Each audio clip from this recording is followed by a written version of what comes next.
Há uma linha fina entre egoísmo e determinação. Acho que a cruzei muitas vezes na juventude e hoje me arrependo. Garoto cresce em habitação popular em Houston, onde falta é rotina e privacidade é emprestada. Kenny Rogers não começou com um rancho ou uma mansão. Ele começou em um espaço apertado, aprendendo a manter a ambição em silêncio, até que ela finalmente pudesse se manifestar. O estranho é como a porta de saída se abre tão cedo, em 1958, ainda mais perto do pátio da escola do que dos holofotes. Ele grava um sucesso doo-wop na Carlton Records, o que lhe garante uma apresentação no American Bandstand. É um garoto da habitação popular entrando na indústria pop americana e provando que pode sobreviver fora do seu código de endereçamento postal. Em 1967, veio o primeiro sucesso com a estreia de Just Dropped In, To See What Condition My Condition Was In.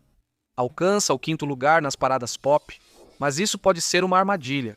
A indústria te exalta e depois te esquece silenciosamente. Em 1974, a primeira edição acaba e a história faz algo incomum. O produtor Larry Butler assina com Rogers pela United Artists Records, mudando o foco da política de banda para a estratégia de carreira solo. Se você quiser o contraste, coloque 2 lições lado a lado. Os apartamentos em Houston ensinaram-lhe a lidar com espaços pequenos, enquanto o mercado musical mostrou que resistir não basta, é preciso escolher um caminho e defendê-lo. Em 1977, ele faz sucesso com Lucille, número 1 no country e 5 no pop. Entre 1977 e 1987, ele teve 20 músicas no topo das paradas country. Isso muda uma pessoa. Isso não compra só conforto, mas também arquitetura. Em 1990, Kenny Rogers vive em Buckett, Atlanta, numa propriedade de 5 acres. Como um país particular, você não precisa de permissão para entrar. 6 quartos, 7 banheiros e 4 lavabos, tantas portas que até a família pode se sentir visitante sem conhecer o mapa. A suíte principal lembra um mini hotel, com lareira, bar molhado, pias e banheiros separados, grandes salões, colunas e tetos rebaixados. Ambientes projetados para noites em que você não precisa sair de casa para sentir que saiu. E então, o detalhe que mostra o que a fama faz com a privacidade. Um cinema particular para desaparecer do mundo, a fantasia continua com uma piscina enterrada, spa e cabana. É o oposto de onde ele veio. Ambientes que se espalham em vez de comprimir, portões em vez de entradas compartilhadas e silêncio. Não precisa ser negociado por uma parede. Mas a mansão não simboliza só vitória, mas também uma ferida, pois ao construir uma vida tão grande, cria-se distância. Rogers depois comentou sobre a linha entre determinação e egoísmo, dizendo que acreditava tê-la cruzado na juventude. Ele mora na propriedade em Buckhead até 2006, quando é vendida por 8,5 milhões de dólares. A história poderia acabar ali de forma triunfante, mas a casa não silencia quando a estrela parte. Anos depois, ela tem uma segunda vida, quase cruel em sua ironia. Em 2019, a polícia de Atlanta respondeu a pelo menos 100 reclamações sobre a propriedade. Reportagens locais a chamam de casa de festas, e o barulho é tão alto que autoridades sugerem mudar regras de eventos residenciais. Debates sobre licenças, segurança e o que um bairro deve ser. Portões que protegiam a privacidade tornam-se um problema cívico quando esse espaço vira local de eventos. E então, como se o universo insistisse em deixar o contraste evidente, a propriedade teria aparecido em um videoclipe de Ric Flair Drip. Em dezembro de 2020, ela está listada por cerca de 68 milhões menos do que o valor da venda de 2006. Kenny Rogers teve a mansão, mas a mansão também teve um segundo ato que ele não controlou. Se a propriedade em Buckhead simbolizava a permanência de celebridade, sua próxima aquisição era o oposto. Um sonho tão grande que não se sustentava. Beaver Dam Farms, perto de Atenas, Geórgia, não é só uma casa, é um universo próprio. 393 hectares. Campo de golfe privativo de 18 buracos, lago para pesca, 2 casas de hóspedes, 4 vilas e residência principal. A casa principal tem cerca de 1.286 metros quadrados, com 7 quartos e 6 banheiros e meio. Com vista para o campo, há uma instalação equestre tão grande que deixa de ser um celeiro e passa a ser uma instituição. 6.673 metros quadrados, 44 baias, área de exercícios de 1.394 metros quadrados e 3 apartamentos. O campo de golfe é par 72, técnico slope 139, com distâncias entre 4.972 e 5.760 metros. É como ele falou, Rodgers contou que saía às 5 ou 6 horas só para ver os irrigadores funcionando, pois sonhava com isso quando era criança. Uma única cena conta a trajetória.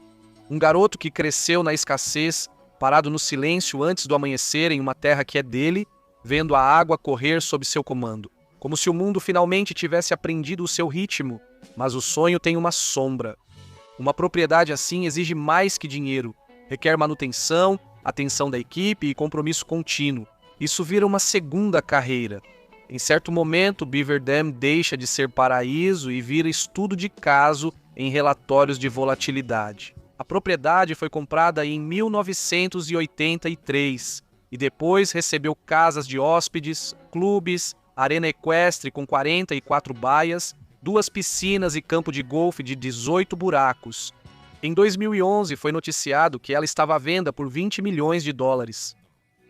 Depois vêm os materiais do leilão, que giram em torno de números como um lance inicial de 39 milhões e um custo estimado de reposição entre 30 milhões e 40 milhões. O custo de construção e o valor de venda podem ser totalmente distintos. O cronograma do leilão marca o evento para terça, 6 de dezembro de 2016 às 14 horas. A propriedade está dividida em 2 lotes, de 612 e 358 acres. Até terras famosas precisam ser vendidas em partes. Essa perda difere de um escândalo. É perceber aos poucos que certos sonhos são tão grandes que superam quem os criou. Apesar de a terra parecer eterna, a vida que a conquistou não foi. A vida na estrada de Rodgers é mostrada com uma honestidade quase absurda, através de um ônibus de turnê ligado ao seu universo. Prevost H345 veículo de interesse particular, 2003 com odômetro em 1.172.800 quilômetros. Não é só viagem, são anos de movimento resumidos em um número indiscutível. Você pode criar seu próprio país na Geórgia, mas precisa conquistá-lo toda noite. Voltando para o mundo público, e quando o mundo público está do seu lado, parece religião. Quando não está, parece punição. Em 1979, o amor é alto. O Country Music Association Awards ocorre na Grand Ole Opry House, com transmissão da CBS. Kenny Rodgers não é só indicado, é o apresentador. Isso não é trabalho, é coroação. Naquela noite, ele vence como vocalista masculino do ano e seu álbum O Jogador leva álbum do ano. O homem que construiu seu mito em torno do risco está no topo da indústria, segurando troféus que provam que ele não só sobreviveu, mas dominou a aposta.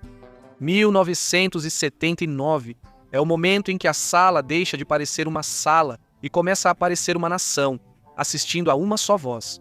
Isso se destaca ainda mais ao lembrar da história de origem, Habitação Pública em Houston.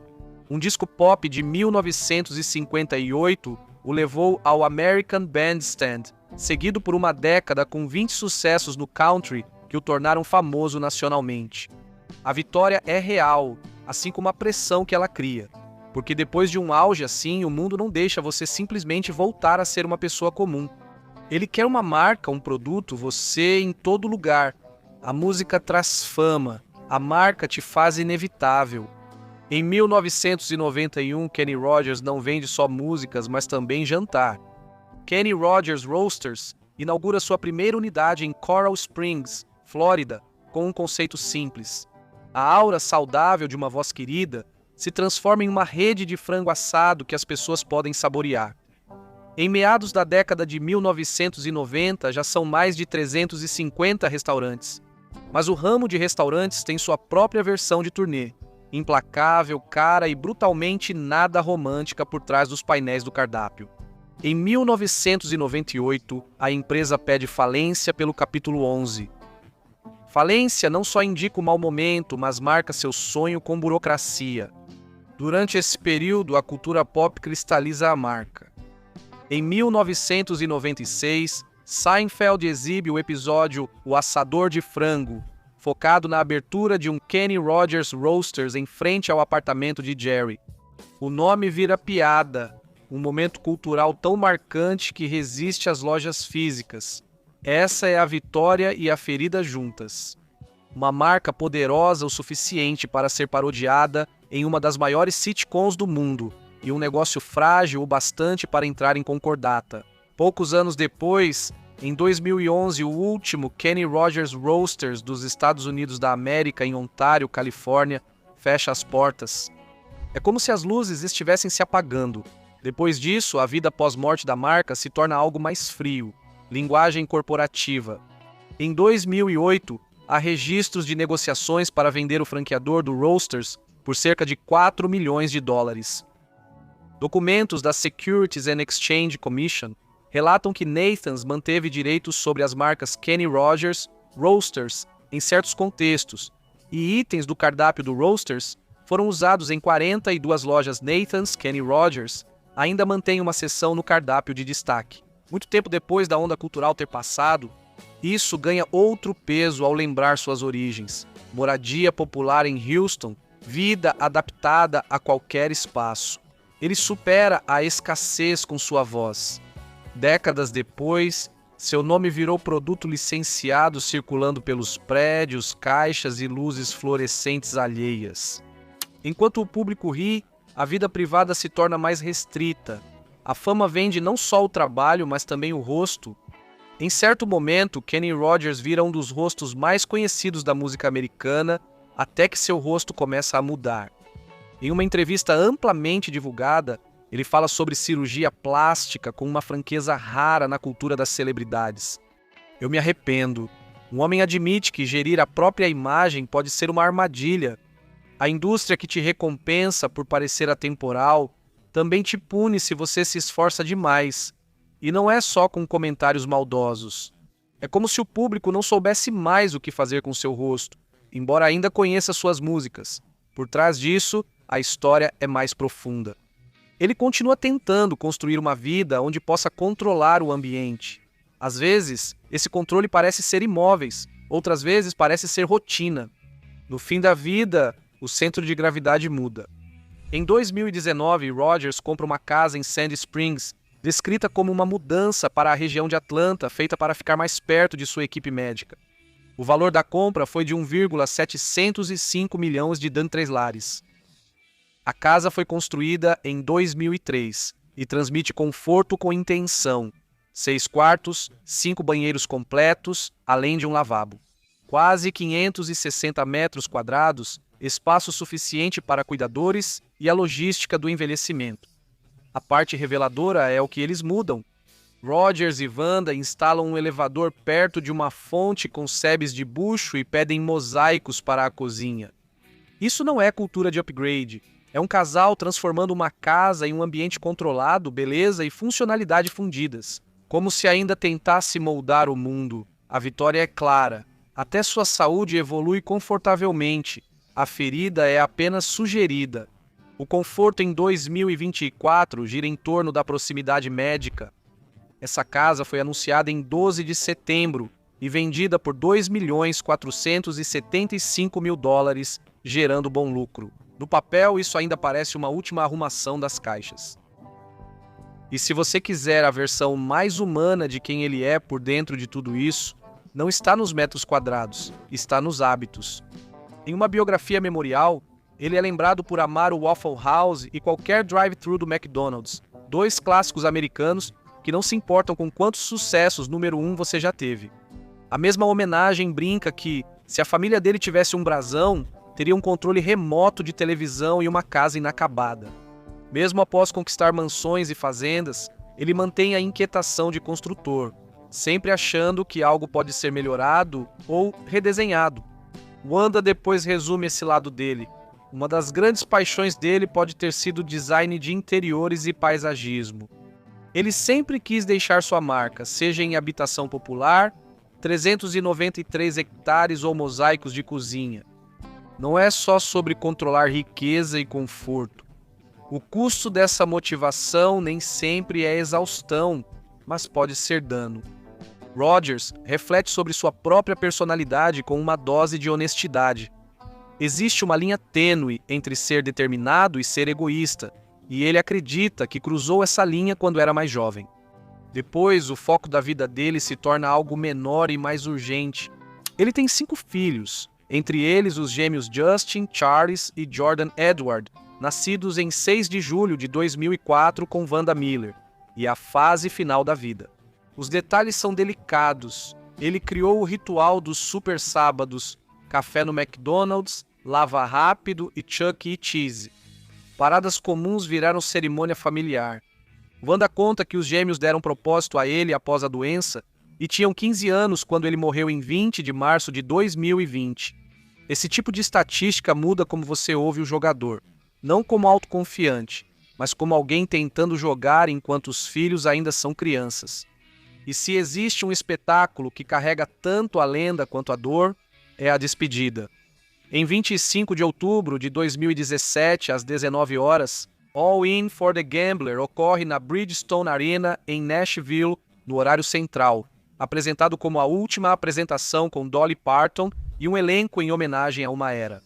Artistas de diferentes mundos aparecem para saudar o homem que de alguma forma cruzou todos eles. As próprias palavras de Rodgers carregam o peso. Estou encerrando este capítulo da minha carreira. Isso não é uma provocação. Homem fecha a porta com cuidado para não fazer barulho. Dolly, sua parceira de dueto e parte da sua mitologia, está no centro. Prova de que certos relacionamentos musicais superam romance, rivalidade e o desejo da indústria por drama. O espólio dele inclui cartas datilografadas de Dolly, uma delas finalizando com "Eu sempre vou te amar", frase que ganha outro significado, quando é privada, não apresentada. Após sua partida, o público recebe um último inventário de sua vida. Em outubro de 2022, a Julians faz um leilão de 3 dias com mais de 1.200 lotes do espólio dele, retirados da casa em Sandy Springs. Prêmios, figurinos, joias, móveis e obras de arte. Parte do valor arrecadado apoia a Music Health Alliance, graça silenciosa após uma vida marcada por necessidades médicas. Alguns itens parecem puro espetáculo, difícil não notar a ironia. Homem que começou com quase nada termina com a vida dividida em lotes e memórias virando inventário. Mas se você está procurando o verdadeiro legado, ele não está apenas nos lotes do leilão ou nas marcas registradas, está na ética de trabalho e no ofício. Ele segue perseguindo sem precisar provar nada. Kenny Rodgers não é só um cantor que por acaso usa uma câmera. Ele usa câmera de grande formato e faz impressões do próprio laboratório, dedicando-se pacientemente ao processo tradicional. Ele se descreve como um impulsivo obsessivo, o que parece contraditório até você entender os artistas. O impulso é a faísca e a obsessão é a disciplina. A disciplina recebe reconhecimento formal. Em 2014, ele é nomeado mestre em fotografia pela Associação de Fotógrafos Profissionais da América. Em 2017, ele recebe grande reconhecimento do Hall da Fama Internacional da Fotografia e exposições registram seus livros ao longo das décadas de 1986, 1987 e 2001. Foi uma carreira paralela que correu junto com os sucessos. E é aí que a história finalmente chega, em um lugar que parece honesto. Um homem que construiu grandes propriedades e marcas, ainda queria criar algo com as próprias mãos. Mesmo sendo motivo de piada em Seinfeld, queria ser levado a sério. Num quarto escuro, um homem arrependido seguia nos rituais familiares.